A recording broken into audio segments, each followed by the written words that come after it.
On Monday night, Israeli police deployed water cannons to disperse a crowd of demonstrators in Jerusalem. The protesters, who gathered outside the Knesset before attempting to march towards Prime Minister Benjamin Netanyahu's residence, were calling for immediate elections and the release of hostages still held in Gaza. We came to demonstrate again in the 50th time that we are here in Tel Aviv, everywhere, to get rid of this corrupted government that does not release the hostages, that run the war in a clumsy way, and responsible for the worst terror attack on us since the Holocaust. The demonstrators, driven by anguish over the hostages and frustration with Netanyahu, accused the Prime Minister of prioritizing political interests over national well-being. Their demands for new elections coincided with calls for a ceasefire deal that would secure the hostages' release and halt ongoing hostilities. I'm now in my 7th week of hunger strike for the hostages in Gaza, for have a deal now.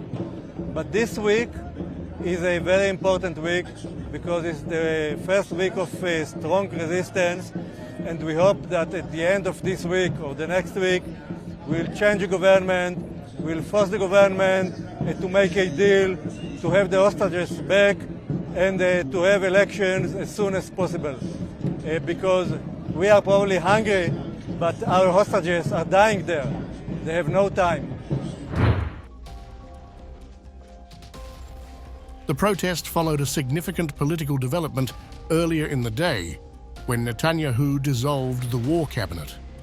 This influential body, established to manage the Gaza conflict, was disbanded a week after Benny Gantz, a prominent opposition figure and former military chief, exited the coalition government.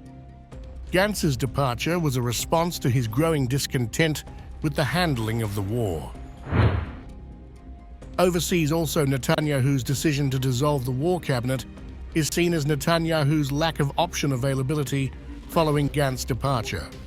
It's really up to the Prime Minister to decide, Mary. This is the war cabinet was an internal domestic measure taken by the Prime Minister to better advise and provide him counsel on the war.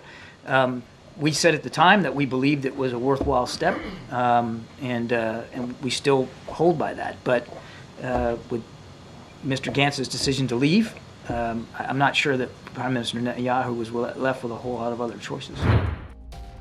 In the conflict's initial phase, Gantz had advocated for a streamlined war cabinet, which included Defense Minister Yoav Gallant, to limit the influence of far-right elements in Netanyahu's administration.